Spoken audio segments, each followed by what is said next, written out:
Assalamualaikum warahmatullahi wabarakatuh. Saya Muhammad Haryadwi Putra, mahasiswa Universitas Profesor Dr. Mustopo Beragama. Di sini saya akan mempresentasikan tentang pentingnya menjaga ekosistem laut. Laut adalah ekosistem alam yang rentan tercemar oleh aktivitas manusia, seperti limbah, minyak, maupun perilaku buruk membuang sampah. Saat ini, dunia dihadapi dengan masalah pencemaran sampah plastik di laut. Indonesia termasuk salah satu negara penyumbang sampah plastik terbesar di dunia setelah Cina. Sampah-sampah plastik tersebut 80% masuk melalui aliran sungai dan sisanya 20% dari perilaku pembuangan sampah langsung ke laut. Di sini sudah ada diagram mengenai pembuangan sampah melalui aliran air sungai sebesar 80% dan 20% pembuangan secara langsung yang saya dapatkan dari Kompas. Berikut ada video mengenai pencemaran sampah di lautan Indonesia. Dan Donggala, Sulawesi Tengah. Ikan seperti melihatnya sebagai makanan. Dahulu pantai ini bagai surga.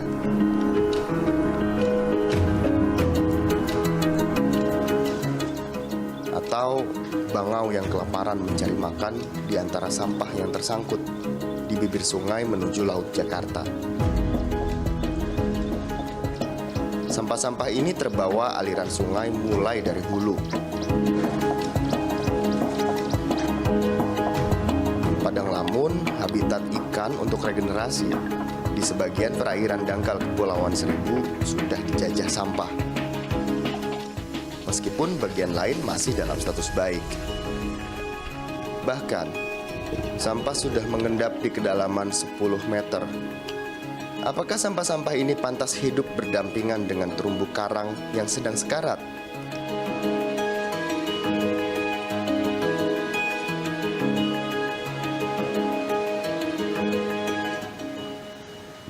Lalu setiap awal tahun, sampah yang terbawa arus sampai di Pantai Kute dan Seminyak, Bali.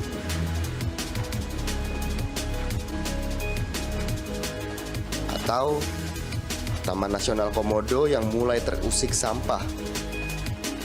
Dahulu pantai ini tempat berjemur komodo, namun sekarang mereka enggan datang kemari.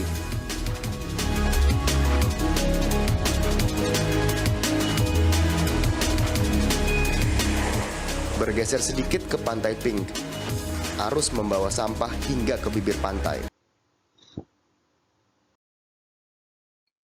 Dari video yang sebelumnya saya tampilkan tentang pencemaran sampah yang berada di lautan Indonesia, di sini saya akan menjelaskan contoh-contoh pencemaran sampah yang berada di lautan Indonesia. Yang pertama ada para nelayan sedang membersihkan sampah yang tersangkut pada jalan mereka di Pantai Muara Lasak, kawasan Pantai Padang, Kota Padang, Sumatera Barat. Selanjutnya ada busa dari limbah cair di sekitar gedung pompa Sunter di Pompa Sunter Utara di Jakarta. Limbah rumah tangga dan pabrik ini mengalir ke laut dan berpotensi merusak lingkungan sungai maupun laut. Yang selanjutnya ada minyak mentah yang terbawa ombak mencemari tepi pantai utara Karawang, Jawa Barat. Kemunculan ceceran minyak mentah atau oil spill ini dikhawatirkan berdampak buruk pada ekosistem dan biota laut. Nah, di bawahnya ada limbah minyak mentah kerak atau sludge dan berwarna hitam mirip aspal mengotori pantai Balikpapan, Kalimantan Timur.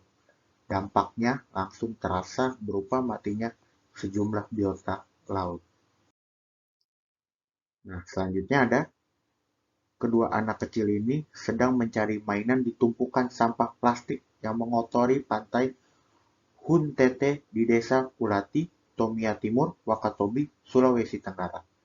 Wilayah yang merupakan bagian dari kawasan Taman Nasional Wakatobi ini sekaligus cagar biosfer dunia ini rutin kedatangan bertonton sampah dari lautan baik dari wilayah lain maupun dari luar negeri.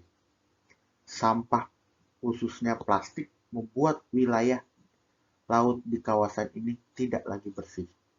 Yang terakhir, ada sampah plastik berukuran 18 cm ditemukan dalam usus cakalang kecil yang ditangkap nelayan di Laut Banda, Maluku.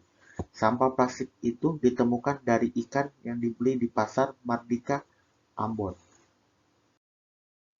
Bagaimana sih cara melindungi laut?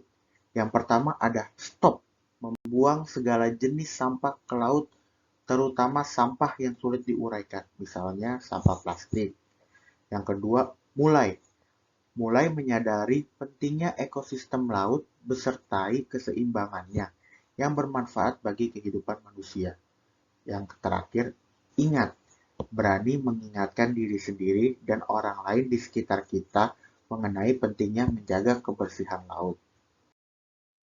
Kenapa penting sih bagi kita untuk menjaga ekosistem kelautan? Lebih dari 50% oksigen yang kita hirup sehari-hari dihasilkan oleh lautan. Lautan juga menyerap sebagian besar karbon dioksida atau CO2 yang manusia hasilkan. Selain itu, lautan mampu membentuk sekitar 70% permukaan dunia dan membantu menjaga suhu bumi tetap terjaga. Kesimpulannya adalah dari kita menjaga ekosistem kelautan, yaitu laut merupakan ekosistem yang harus dijaga dan dilestarikan. Karena tanpa adanya ekosistem laut, maka kehidupan manusia akan punah. Melindungi laut merupakan bentuk perlindungan terhadap manusia. Nah, di sini kita sudah mengetahui kan bagaimana pentingnya kita menjaga ekosistem kelautan. Sekian, terima kasih presentasi yang sudah saya sampaikan dan jelaskan. Mohon maaf apabila ada kata-kata yang kurang berkenan. Mohon dimaafkan dan terima kasih. Wassalamualaikum warahmatullahi wabarakatuh.